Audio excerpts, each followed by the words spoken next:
Ani,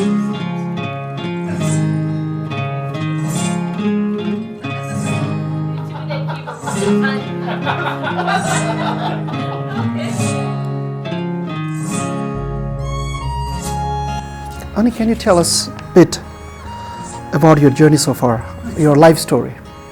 Well, as everybody else, my life is pretty much driven by the same desire that we all share.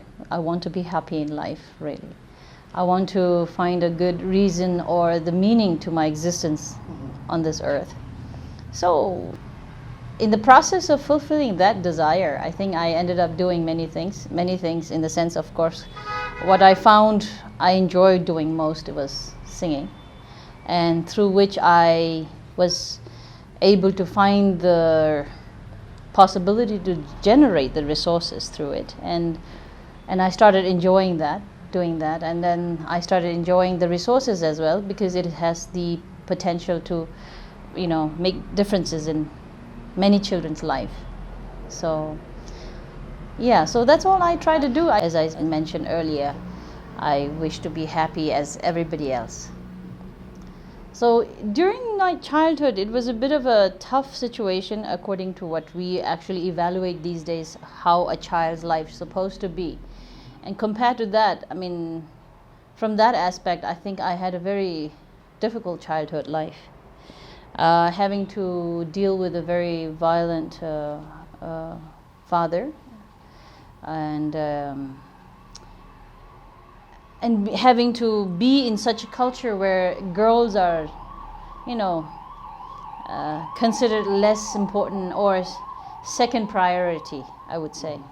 So yeah, so affected by that perception from the society, from the parents, and in general. So I had to struggle a lot in terms of having the right opportunity to go to school on the right time, or at home, when my brothers are allowed to play around and spend fun time, I was expected to do the household works, cooking, cleaning, taking care of my brothers, and so on. So going through all these very unfair way of treatment, somewhere deep inside, even though I was a young girl, I somehow felt it very clear that it was not fair. And then the question started, taking place. Why? Why we as girl not allowed to play and have fun as much as the boys does? Why do I, as a girl, are only supposed to do the household work? Why not my brothers? Why this so-called things, good daughter, is supposed to fulfill certain criteria where you really are not supposed to be counted in as another human being who really deserves to be respected and considered, for their well-being. So I was a little bit of a rebellious character, I should say. So I think that exhibited out more and more. Because of that, I started looking for an alternative. And because I was being driven by fear of having to get married someday when I grow up, or I don't know how old I can be allowed to grow up freely as not having to get married. Because I know this, I know the family scenario is such that my father can make all the decisions. So, and his values and his way of thinking was very much affecting me. And so I wanted to be free from this fear in my mind. And somehow, luckily or fortunately, one day I realized, with the help of my mother, that I don't have to get married if I don't want to. And that was the best thing to happen in my life. So yeah, so then I chose to become a nun. And only with the reason, that was the most important reason and good enough reason for me to choose to become a nun, not having to get married in life. So that's how I ended up becoming a nun. Yeah, but then even after I became a nun, I was still under the burning, that fire was in me. the patriarchy society was functioning in a way that even in the monastic system, I would not say intentionally practiced, but then subconsciously, ignorantly, the patriarchy system was very vivid and clear, and it was being carried on. So I wasn't happy about that, and I always raised question, you know. And I started behaving in a rebellious character. If any given situation or any situation, I would raise question. Why you as men are special, you know? And of course, occasionally my teacher tried to pacify my anger or my curiosity and my frustration on such matter, which worked occasionally, but not all the time. So I think I started trying to answer myself, my own questions. So by starting to live it, what I believed in. Because I very strongly believe deep inside that I'm not less than any other being, you know. I mean, especially regarding the gender. And in fact, I almost had this confidence of, I can be better than them, you know. Yeah, occasionally I even try to struggle to fight with the other gender with this physical strength as well, which I sometimes feel like, okay, that wasn't that smart at all. But intellectually and emotionally, I felt that somewhere deep inside we are much stronger. And especially coming to the 21st century, of course, there's no good reason for us to think that we are less. So it really calmed me down occasionally when I started doing a lot of introspection. And when I started giving answer to my own questions, I was able to calm down. And I was able to understand my teacher's teaching more, and I was able to see things more clearly. And that's how my journey was taking place. I mean, the journey itself, in the name of living. So that's why I call it singing for freedom. So I started singing the life in a melodious way as much as possible I could. You know, what I didn't like or what I didn't enjoy was something that was not fair and injustice, you know. And so I started playing a role in the society to pacify or to answer my own question in a way that, as it is said, that instead of cursing the darkness, why not light a candle yourself? That's how I started behaving. So that really helped me.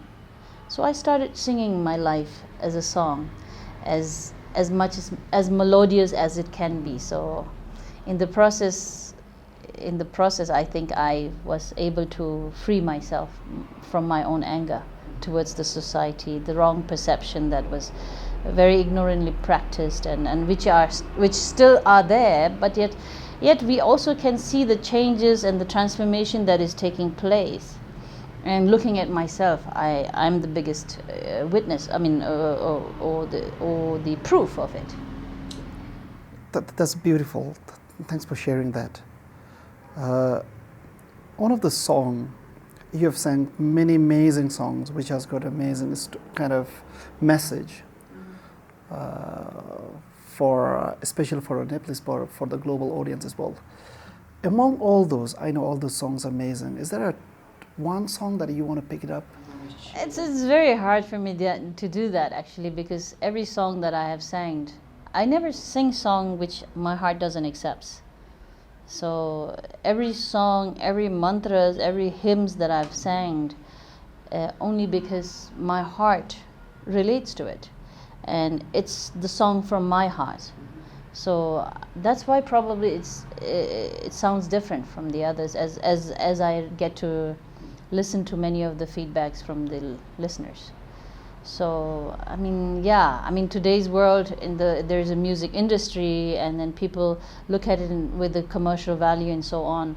But at the very essential level, I think for me, I've never really looked at those songs with commercial value. I've always sang them as my song from my heart to express myself, my emotional state, my intellectual state, my physical state, however you put it, as myself, you know, as for who I am. And I always express it in a way that I enjoyed, that filled my heart with joy, actually. So that's why my songs are always spiritual songs, never tragic love songs. Love songs. So, yeah. All your songs are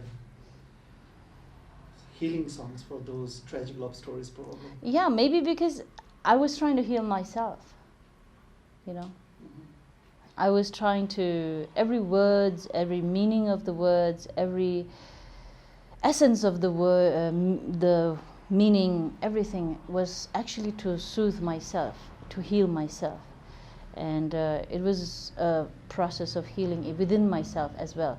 So probably that's why it carries that vibration or the frequency that really makes other people feel healed as well. So that's the only technical explanation that I can come up with. Otherwise, I'm not good at that. Ani, the song that we all heard is really popular, and it makes so much sense in Nepali, that Fulko Akama Fulai Sansara. Can you tell us a bit, because it has got so much relevance in the world at the moment?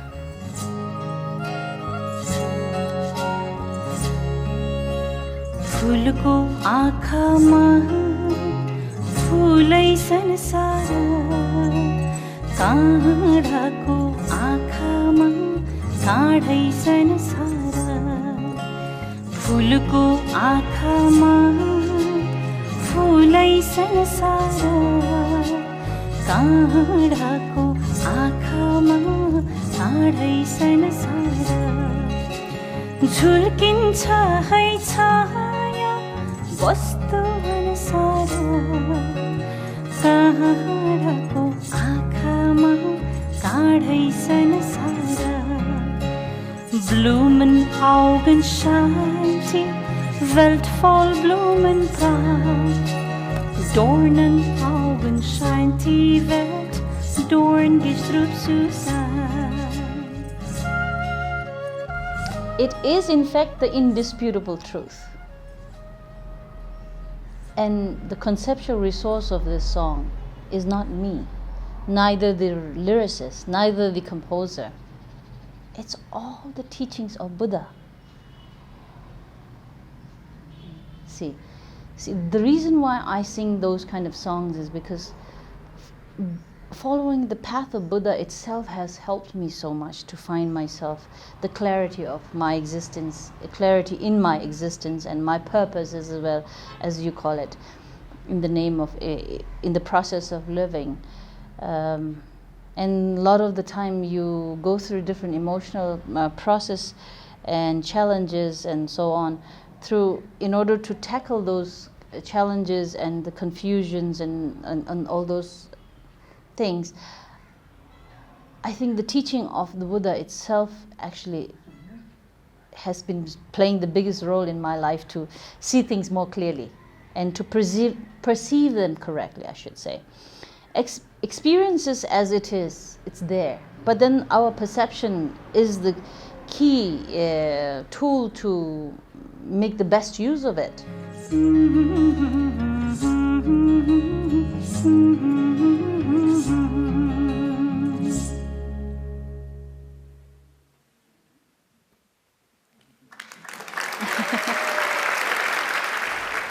Ani, all your songs, chants, hymns, not just have been very useful for yourself, but I'm sure that you have got many, many stories that it has got an impact on other people's life as well. Would you like to share one or two that when you hear from, not just in Nepal, but globally? I don't want to be carried away by those reviews, actually. Yes, I do rejoice on that fact, of course. It does make me feel good, you know, whenever I come across these kind of feedbacks. But I try not to totally hooked onto it, because I'm afraid that it might shake my path a little bit, which I want to be very cautious of it. And well, as according to what I've really learned from my teacher, it's the aspiration most important in your life. Why am I singing? You know, and with what kind of aspiration that you sing those songs. And the purpose of those songs are never really actually for entertainment. You know, though it is taken as an entertainment, but the essential purpose is never really to be looked at it in such manner. Yeah, I mean, the most recent, I should say, as I was interviewed by a young man for the UN Women in India. And he shared an experience when I was invited last year in August in India, in Delhi. And their organization organized event, which was, the audience were all only to be invitee. How do you pronounce it? Invitation only. Only invitation. But then there was a woman who pushed herself to be in that event. And then this young man had to, you know, push her back as well. And then she expressed at that moment saying that, please let me go. And I really need to meet Ani, and because she's a goddess for me. And then, of course, this young fellow, I call him my young brother. His name is Anurag Chauhan. So, and Anurag knows me a little bit. So he explained to her and said, "Oh, please don't say that. You know, Ani wouldn't like you to call her goddess." And then she tried to explain more. No, you don't get me. You don't understand what I'm trying to say here. Please give me a chance to explain what my feelings are about her. And then he took the time to listen to her, and she explained to him that she has a handicap, specially able child who's 18 years old. And this her son never reacted to anything till the day he listened to my music. He reacted to it. And since then, they've been listening to my music. And that touched Anurag, and he let her come in for the event. And I met her later on, of course. I was very much moved by the story. I really sincerely feel very blessed, actually. Of course, I don't try, I'm very clear in my mind that I'm not the one to take the credit for it, seriously. And the mantra that made the impact on that little boy was the Compassion Buddha mantra. And maybe I chanted it correctly in order to activate the energy, the blessing in it. So only I'm the activator of that energy, you know. So I feel really blessed, and I deeply rejoice on the fact that it made such an impact in somebody's life, especially in the mother's life. You can imagine how a mother would feel about her child, no matter whatever in condition that child would be. So that's the most recent impactful story that I have. And then the one that I really cherish the most, I would say, one day I received an email from New York.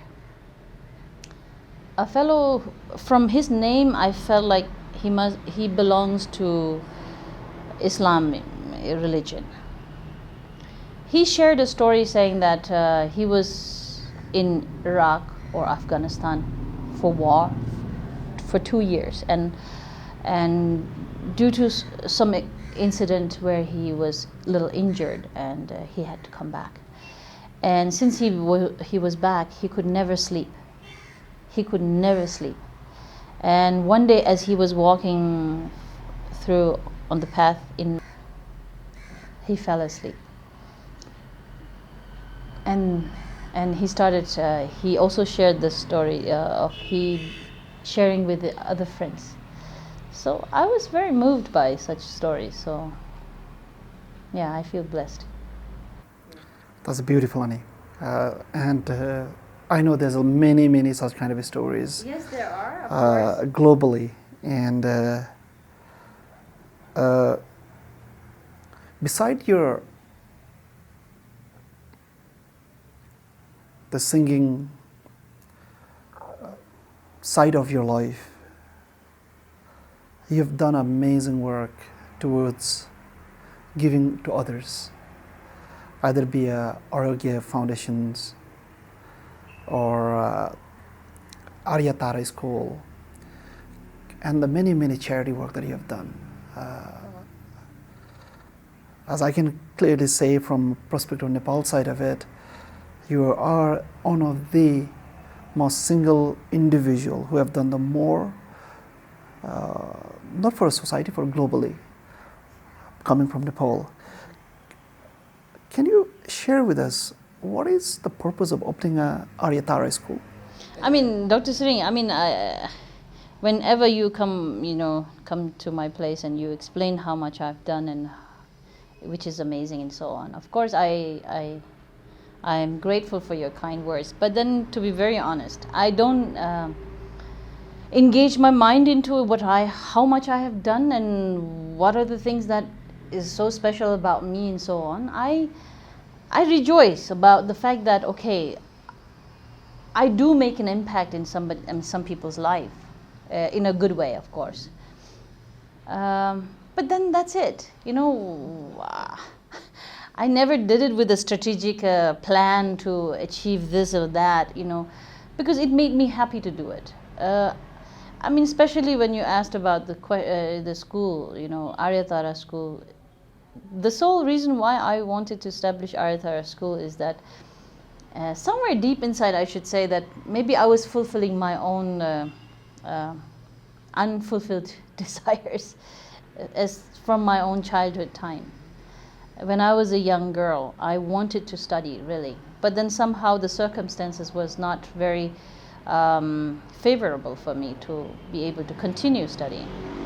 But at the same time, I also, as time passed by, I realized the potential that I carry, the capacity, I somehow deep inside developed this confidence of being able to educate those girls who probably might be going through the same situation as I went when I was young. So I was fulfilling my wish by fulfilling those girls' wish, And at the same time, I also try to exhibit a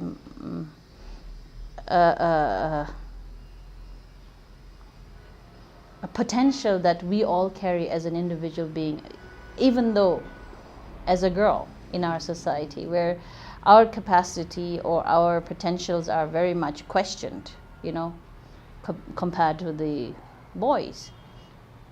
So I always say, why can't we do this? I always had this question, but as I grew more matured and wiser, I should say, I found better way to answer to it. I answer my own questions as well. I answered other many women's questions in their life. So it gives me excitement to see these young girls coming with so much potential to make different impacts in the society and in many children's life in the future. So looking at that, I do rejoice and I do enjoy a lot, actually. In fact, they are my angels in life that has always succeeded in bringing so much joy in my life. Though technically it looks like I do for them, but then what I receive is something that I don't know if I can evaluate in terms of size and amount and so on. What does it take for anybody, or especially for yourself, like finding yourself means? I don't know exactly how to really put it in a technical way, but then finding myself is all about, you being in the, struggle of your own clarity of your emotions and your intellectual capacity, how you are capable of analyzing things in the world as an external world. At the same time, of course, from the spiritual aspect, of course, I try many ways, quite often actually these days, especially these days, I'm really trying to look inside.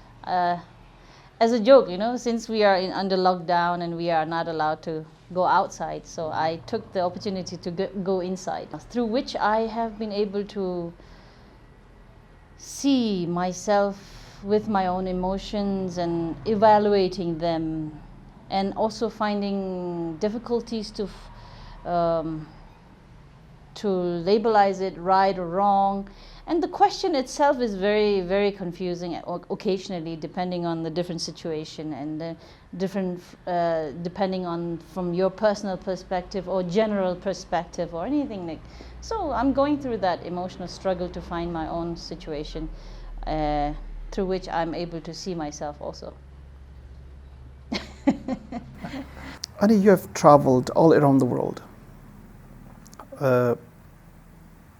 And you shared the story earlier that your song, your work, and your blessing has touched many people's life.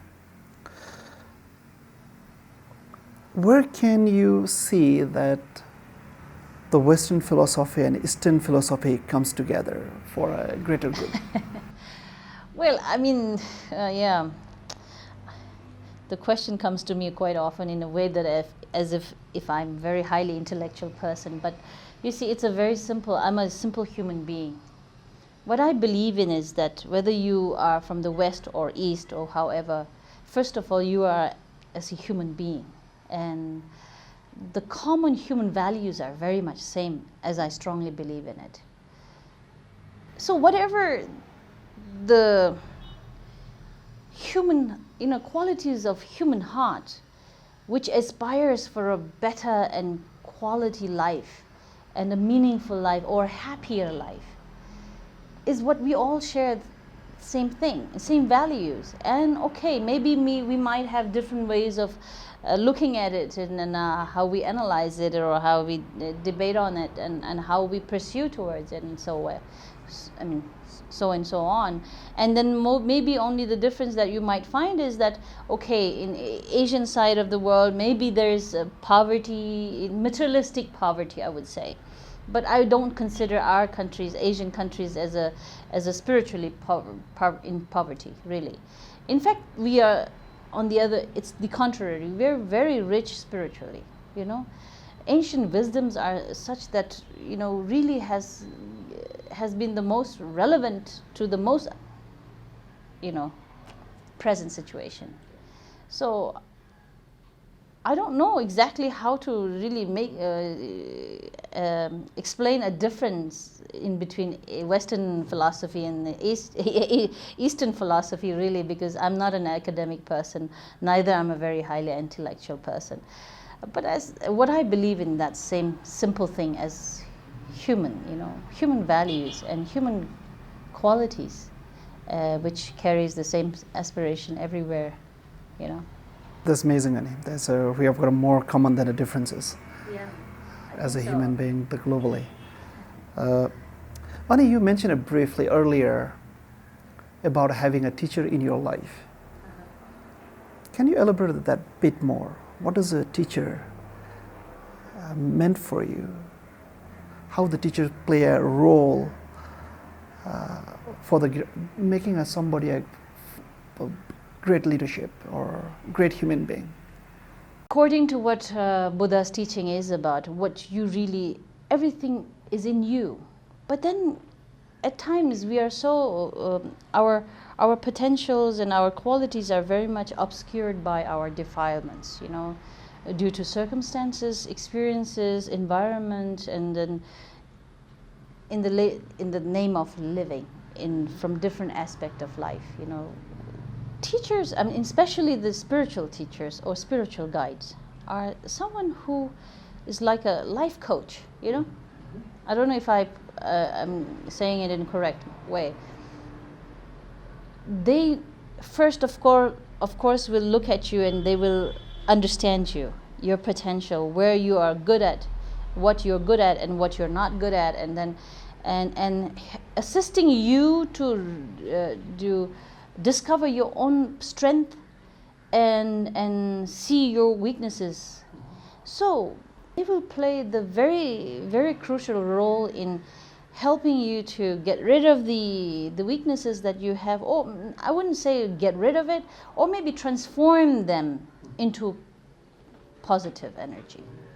So that's how exactly my teacher played a role in my life. And the best way he really coached me or trained me or helped me to find myself through lots and lots of compassion, lots and lots of love. You know, where I always used to feel so secure. You know, I was so free from the fear of being judged or calculated. So I was very much comfortable. So, and that safe and secure energy that I was always felt in his presence in my life was that helped me to enhance the positive energy within me. And I was able to see things more clearer, actually. As I was able to see things clearer, then I know what are the things that I need to enhance more, and what are the things that I need to transform the negative into more positive. So the clarity towards life and its experiences was there. So that helped me so much. So I think it's very good. I mean, it's very important, I would consider, to have a spiritual master. But of course, I don't know. The question is there if everybody's as blessed and lucky as I am, really. But I pray for that. Thank you so much for sharing your wisdom with us and with the many audience who are listening to you. Lastly, is there any practical tools that you want to share to our amazing audience who can create a greater good, not for yourself, for the wider world? Any one or two or three practical tools of how to become happy, how to become a good human being? You know, these days what I use, the most frequent word is the hypocrisy. The day when you are capable of freeing yourself from the hypocrisy, then you will be less tired and less suffocated. The moment you are more comfortable, less suffocated, you are happier. That's what I feel, actually. So I'm also in the same struggle, you know. Social norms and status and so on, everything is so much pressure on every individual nowadays in the name of, you know, modern life. Yeah, but life is life, you know, modern or not modern. Whenever I see I'm free from the hypocrisy, I can take a deep breath and feel good about myself. And whenever I'm in a situation where I have to pretend a little or wear a mask occasionally, very tiring and very suffocating. And so I'm very much trying my best not to wear any mask. You know, that's why probably people in our very conservative society, often they find me very unconventional character, in which doesn't necessarily comfortably fits into the social norms of being a Buddhist nun. So that's why occasionally there are questions raised and critics are there. Ani, thank you so much for sharing your wisdom, your amazing journey. And there's a lot of message that we can take it from your life experience, but the most of things from your wisdom. Thank you. Once again, thank you so much. Thank you for boosting my ego occasionally. No, it's not an ego, Ani. Obviously.